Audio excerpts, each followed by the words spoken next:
ದೇವರೇ ದೈವ ಕಣೋ.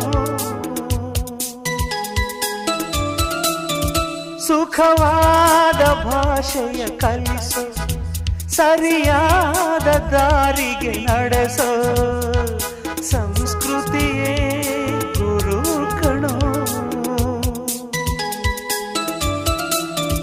ಮರೆತಾಗ ಜೀವನ ಪಾಠ ಕೊಡುತ್ತಾನೆ ಚಾಟಿಯ ಏಟ. ಕಾಲಾಕ್ಷಣಿಕ ಕಣೋ.